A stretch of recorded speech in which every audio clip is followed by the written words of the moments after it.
Hello, this is Rich Devitt, and today we are going to do the eye anatomy and reflexes lab, starting with the structures of the cow eye. All right, so let's just get right into that. In terms of structures, on the exterior portion of the eye, here we have cranial nerve number 2, the optic nerve. All right.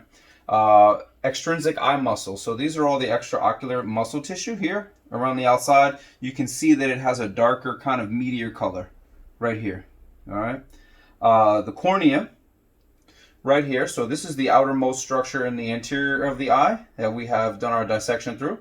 So this is the cornea right here. Okay. And then the sclera is the white of the eye all the way around. Okay. That covers this whole large area here. Going into our coronal section. Okay, so just open this up. The anterior chamber of the eye is this cavity here in between the cornea and the pupil lens area here. So it's this empty space here. Okay, so there was some liquid in there. We released that. Okay, the pupil. So if you can see here, there's just kind of a cutout space here. So the pupil is really just the hole that exists right here. All right, behind the cornea. All right, the iris. So this muscle here, this large muscle here, is the iris, which controls how large the pupil is. I have removed a piece of the iris so we can kind of get a better example here of some of the details of that structure. That's the iris.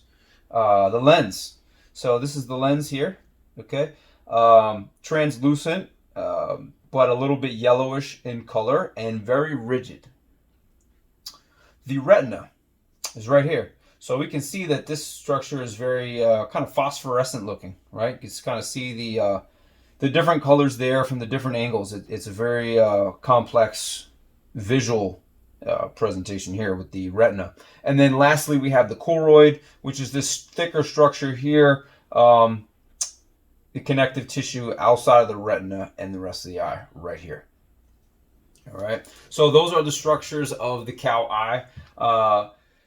Going back to the pupillary light reflexes, okay? So, as we saw in the previous video, when we flash the light into the right eye, the right pupil contracts, okay? The hole is going to get smaller to allow less light in, okay?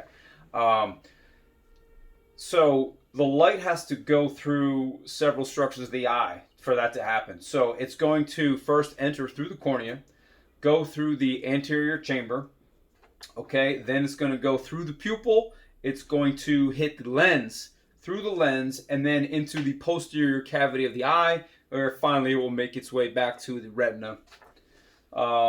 In terms of the sensor and effector in this pupillary light reflex, the sensors are the photoreceptors, also known as the rods and cones more specifically.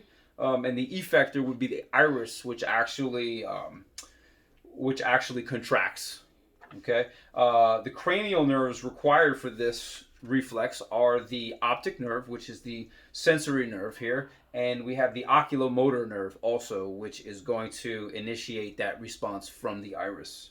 We also saw that when the flashlight was shown into the right eye, the left pupil also contracts, okay? And that is because the response goes to the oculomotor complex of both sides of the brain. It's a bilateral response. So no matter what side you flash the light into, both eyes should contract and or dilate equally. And if not, then that's indicative of another problem in the nervous system.